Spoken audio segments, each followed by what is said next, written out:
దేవుడు మనకు ఆశీర్వదించి ఆయన సన్నిధిలో ధ్యానం చేయడం ఆశీర్వాదకరమని క్రైస్తవం దేవుని స్తోత్రం. 2024 సంవత్సరం ఏప్రిల్ మాసం 28వ తేదీ పునరుద్ధాన తర్వాత 4వ ఆదివారంలో పాల్గొన్న ప్రతి బిడ్డకి యేసుక్రీస్తు నామములో వందనాలు శుభాలు తెలియజేస్తున్నాను. వీడియోలో చూస్తున్న వారికి ఇదిలో 149 కీర్తన ధ్యానం చేసుకున్నాం, సందేశిద్దాం. దేవుడు కీర్తన ద్వారా మాట్లాడక ముందు మా గ్రామంలో ఎవరి బిడ్డలందరూ వస్తే మేమందరూ కలిసి పాట పాడి దేవుడు స్తుతిస్తాం. కాబట్టి వారిని ఆహ్వానిస్తాం. త్వరగా రండి, ఏ పాట పాడాలో చెప్తాను, రండి త్వరగా ఎవరి బిడ్డలందరూ. ఎందుకంటే ఇది దావీదు తన జీవితంలో నాట్యంతో పాడిన పాట. అందరూ కలిసి పాడు, త్వరగా నడుస్తుంది. దావీదు వల్ల నాట్యం ఆడి తండ్రిని స్తుతించేదను అనే త్వరగా అందరూ ఎవరి బిడ్డలన్న ప్రతి ఒక్కరు రావాలి. 10వ తరగతి పైన వాళ్ళు ఎవరి బిడ్డలందరూ కూడా ఆ వయసున్న 15 సంవత్సరాల ప్రతి బిడ్డ అందరూ ఎవరు కూర్చోవాలి. దావీదు వల్ల నాట్యం ఆడి తండ్రిని స్తుతించేదను.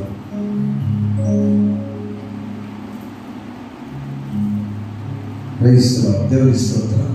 ఈ పాటలు అమ్మగారు కూడా అనుకోవచ్చున్నారు. చాలా సండే స్కూల్ బిడ్డలు నేర్పాల్సిన పాట. వారు నాట్యంలో చేయాల్సిన దావీదు తన జీవితంలో తంబూర తీసుకొని సితార తీసుకొని ఆయన నాట్యం ఆడుతూ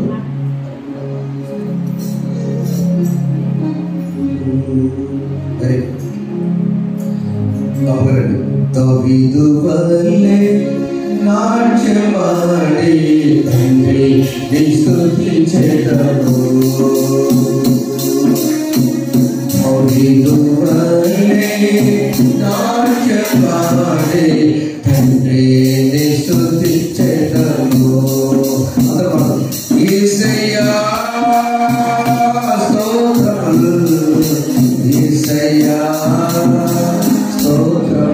ఒక్క మాట, యేసయ్యా స్తోత్రం చెప్పండి. యేసయ్యా తమిళ కాదుగా, తెలుగు కదా. యేసయ్యా స్తోత్రం అంతే అందరం. దావీదు వల్లే నాట్యం ఆడి తండ్రిని స్తుతించెదను. దావీదు వల్లే నాట్యం ఆడి తండ్రిని స్తుతించెదను.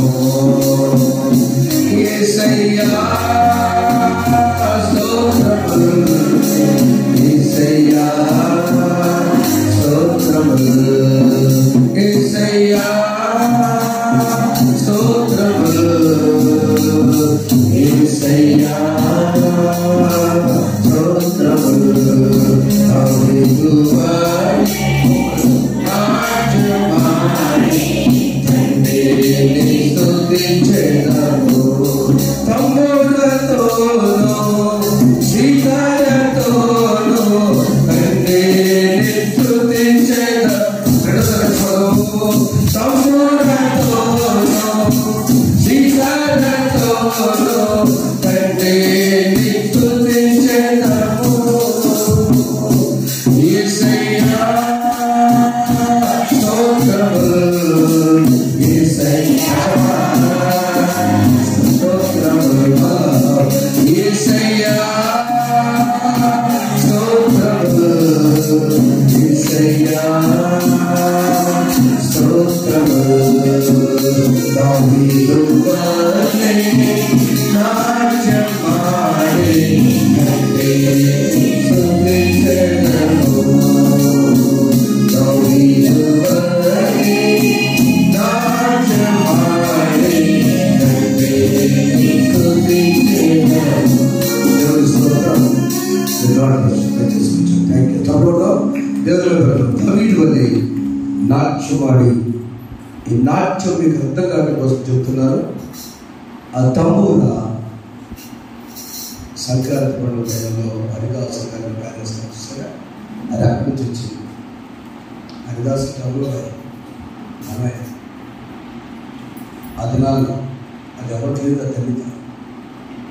ఆయన ఆ సితార వాయిస్తూ ప్రతి గృహానికి వెళ్ళి ఆయన చేసే నాట్యం మరి ఎక్కడ కానీ ఆనందిస్తూ పరవశుడే దావీదు ఈ 149 కీర్తన ధ్యానం చేస్తున్నాం.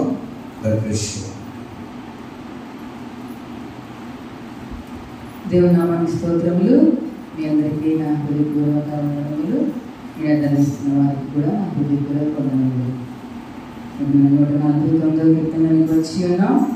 149 యొక్క సారాంశం ఇప్పుడే మనం పాట ద్వారా విన్నాం. యెహోవాని స్తుతించాలి, యెహోవా కొరకు ఒక క్రొత్త కీర్తన పాడాలి.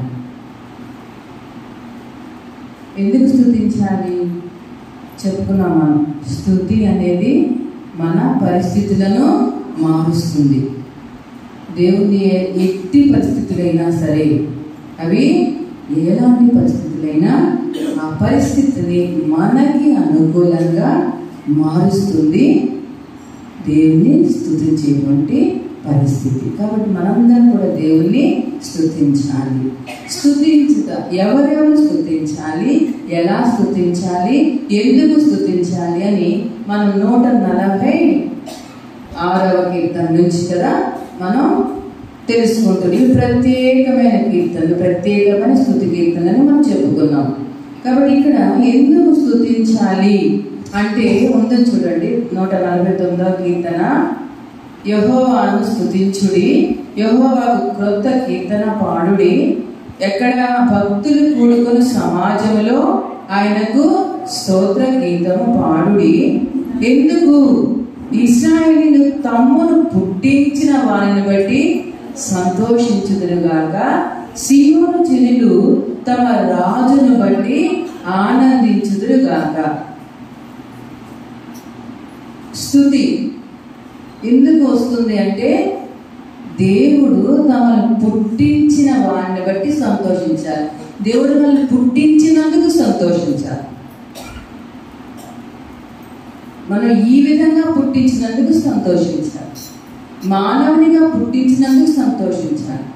మానవుల్లోనూ స్త్రీలుగా పురుషులుగా పుట్టించినందుకు సంతోషించాలి. సహజంగా స్త్రీలమైన మనం ఎందుకు మనం ఈ విధంగా పుట్టాము, దేవుడు ఎందుకు నన్ను ఆడపిల్లగా పుట్టించాడు అని కొన్ని సందర్భాల్లో కొంచెం బాధపడుతూ ఉంటాం. కానీ మన దేవునికి తెలుసు మిమ్మల్ని ఎలా పుట్టించాలో, ఏ స్థితిలో పుట్టించాలో, ఏ కుటుంబంలో నుండి నీవు ఇక్కడికి రావాలో నీ దేవునికి నీకంటే ముందుగా దేవునికే తెలుసు. నీవు ఆ కుటుంబంలో అయితే మాత్రమే నీవు దేవుని స్తుతించే వారిగా ఉండగలవు. ధనవంతుల కుటుంబంలో పుట్టామనుకోండి, ఒకవేళ మనం గర్వాన్ని బట్టి అతిశయపడి దేవుణ్ణి స్తుతించకుండా గర్వబోతులమై ఉంటామేమో. లేదా పేద కుటుంబంలో పుట్టామనుకోండి, కనీస వసతి కూడా లేక బాధపడి ఏంటి నాకు ఇది పరిస్థితి అని చెప్పి దేవుణ్ణి ఇంకా కనపరచకుండా ఇంకా నిందిస్తూ అవమానిస్తామేమో. అందుకని నీ దేవుడు నీకు ఏ పరిస్థితి నీకు కలుగ చేయాలో, ఏ స్థితిలో నిన్ను పుట్టించాలో, ఏ కుటుంబంలో నిన్ను పుట్టించాలో నీ దేవునికి నీకంటే ముందుగా తెలుసు. ఎందుకంటే యెహోవా ఏది చేసినా అది ఉత్తమమే. దేవుడు చేసినది ఏదైనా సరే అది ఉత్తమమే. యెహోవా ఉత్తమమైన దానిని అనుగ్రహించును. కాబట్టి మనందరం మనల్ని పుట్టించినందుకు స్తుతించాలి. ఏ విధంగా స్తుతించాలి? మహారాజైన దావీదు ఎలా స్తుతించాడు? మనం చాలా రిఫరెన్స్ చూసుకుంటే చేతులెత్తి స్తుతించుట, మోకరించి స్తుతించుట, పాటలు పాడి స్తుతించుట, ఇంకా ఈ యొక్క సంగీత వాయిద్యాలు తీసుకుని వాటి ద్వారా స్తుతించుట, ఇంకా చివరికి నాట్యం చేస్తూ కూడా దేవుణ్ణి స్తుతించవచ్చు. అందుకే మనం సండే స్కూల్ పిల్లలకు కానీ ఏమైనా మరి మనం చిన్న యాక్షన్ సాంగ్స్ నేర్పించేది. అందుకే నాట్యం ద్వారా కూడా దేవుణ్ణి స్తుతించవచ్చు. ఎందుకు స్తుతించాలి? మనం పుట్టించినందుకు స్తుతించాలి. ఇంక వేరే కారణం ఏం లేదు. ఏ స్థితిలో పుట్టించాలో ఆ స్థితిలో దేవుడు పుట్టించినందుకు దేవా నీకు వందనములు అని స్తుతించాలి. మహారాజు కూడా దేవుని స్తుతించాడు. నేను రాజయ్యానని చెప్ప గర్వం లేదు. తన భార్య తన్ని నాట్యం చేస్తూ దేవుని స్తుతిస్తుంటే హీనపరిచింది.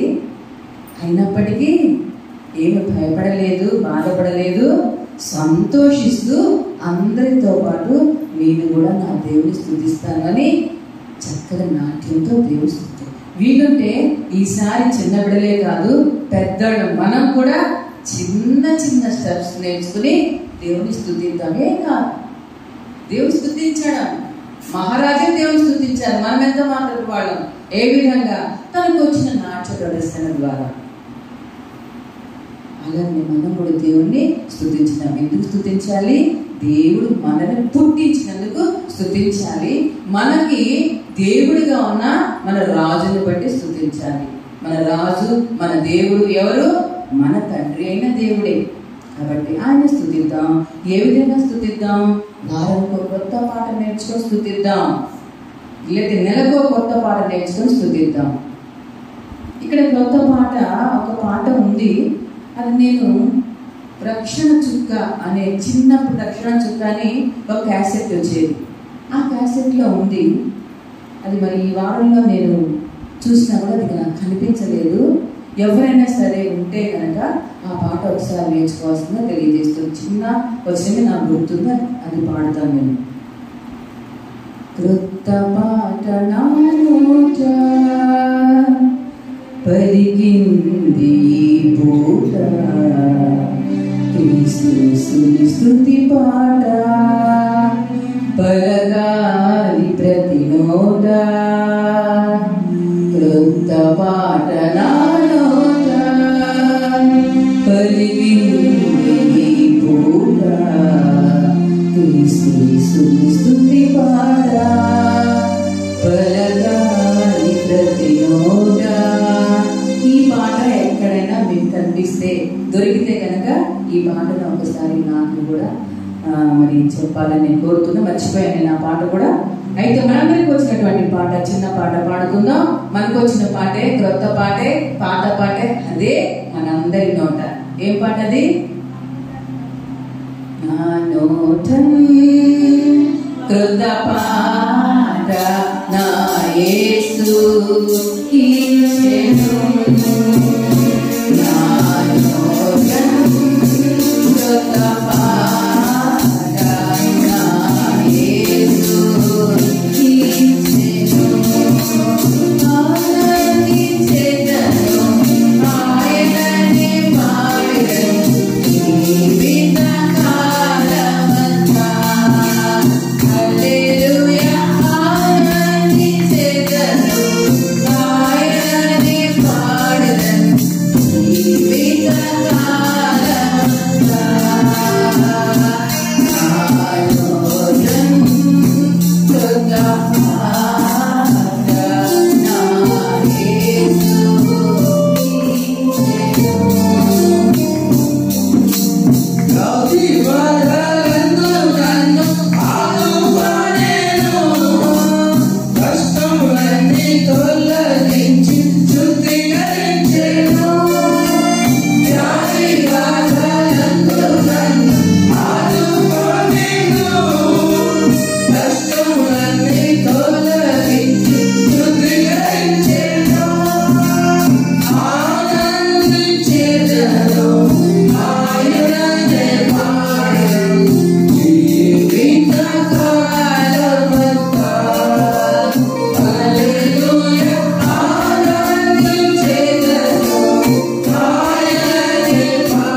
మనకొచ్చిన క్రొత్త పాటలే మరి పాడుకుంటూ దేవుని స్తుతిద్దాం.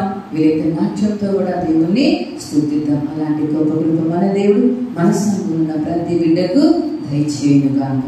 ఆమె చిన్న మనవి. మరి మనం 150 కీర్తనలు మరి వచ్చే వారంతో ముగించబోతున్నాం కాబట్టి ఈ యొక్క శుక్రవారం మనకు వచ్చిన కీర్తనలు మనం రాసుకుందాం, చూడకుండా రాద్దాం, జ్ఞాపకం చేస్తున్నాం అని చెప్పి మరి మన ఒక 3 వారాల నుంచి దేవుడు నాతో చెప్తూ ఉన్నారు. మరి నాకైతే మొన్న చూసుకుంటే నాకు ఏమేమి కీర్తనలు వచ్చిందని చెప్పి నేను మొత్తం చూసుకుంటే దాదాపు 24 కీర్తనల దాకా నాకు కంఠస్థం వచ్చింది. మళ్ళా చూసుకుంటున్నా. కాబట్టి మీకు కూడా అంతకంటే ఎక్కువ కీర్తనలు రావచ్చు, ఎందుకంటే ఇంకా చిన్న చిన్న కీర్తనలు కూడా ఉన్నాయి. కాబట్టి ఒక్కసారి మీకు వచ్చిన కీర్తనలు ఒకసారి మళ్ళా చేసుకోండి. అందుకే నేను రాసుకున్నాను. ఏ కీర్తనలు చాలా ఈజీగా ఉన్నాయో కూడా నేను రాశాను. 1వ కీర్తన అందరికీ వచ్చు కదా, 1 వచ్చు, 2 కూడా బాగానే వచ్చింది నాకు, 3 కూడా చిన్నదే, 4 కీర్తన నేను నేర్చుకున్నాను. ఆ తర్వాత 8 మనందరికీ వచ్చు. ఆ తర్వాత 15వ కీర్తన అందరికీ వచ్చు. ఆ తర్వాత 20వ కీర్తన అన్ని ఆశీర్వాదాలు కదా, 20వ కీర్తన అందరికీ వచ్చు. 23వ కీర్తన అందరికీ వచ్చు. ఇంకా ఆ తర్వాత చాలా గ్యాప్ వచ్చింది. 84వ కీర్తన మనం నేర్చుకున్నాం. 91 మనందరికీ వచ్చు, కంఠస్థం చేస్తాం. 100వ కీర్తన మనం కంఠస్థం చేస్తాం. 103 అందరికీ వచ్చు. 117 వచ్చు, చిన్న కీర్తన కదా, 2 వచ్చినారు. 117, 121, 122, 123, 124, 125, 127, 128 అవన్నీ చిన్న చిన్న కీర్తనలు, అవన్నీ మనందరికీ వచ్చు. ఆ తర్వాత 133, 134, 150 కూడా కంఠస్థం చేద్దాం అనుకున్నా, ఇంకా కంఠస్థం చేయలేకపోయాను. కాబట్టి ఇవి ఇంకా ఇంతకంటే చిన్న కీర్తనలు కూడా మీకు ఏ కీర్తన వస్తే ఆ కీర్తన నేర్చుకోనండి. అవి మనం చూడకుండా రాద్దాం. మన దేవుని కోసం, మన హృదయ ఆనందం కోసం ఎన్ని కీర్తనలు వచ్చినా పర్వాలేదు. కాబట్టి దేవుణ్ణి మనం ఇన్ని కీర్తనలు ధ్యానించినందుకు కొన్ని కీర్తనలు మనం చూడకుండా కంఠస్థం చేసి రాసుకొని దేవుని సన్నిధిలో స్తుతిద్దాం. అలాంటి కృప మన దేవుడు మనందరికీ దయచేయను గాక. ఆమె అవకాశం ఇచ్చిన రాజకీయ వారికి, సంఘానికి, మీడియా ఇచ్చిన వారికి మరొకసారి ధన్యవాదాలు. మొత్తం ఎందులో చూసారా, లెక్కేసారా? 23 వచ్చింది కదా. చెప్పడం పడతాం, కనీసం ప్రయత్నం చేద్దాం. నేను కూడా స్టార్ట్ చేస్తాను. కానీ రాకపోయిన కనీసం దేవుడు మీ జీవితాల్లో కీర్తన ధ్యానం ద్వారా మనకు ఆనందం వస్తుంది, ఆశీర్వాదం వస్తుంది, అభివృద్ధి కలుగుతుంది. God bless you all. దేవుడికి మరి కీర్తన పుస్తకండి, చిన్న కీర్తన పుస్తకంలో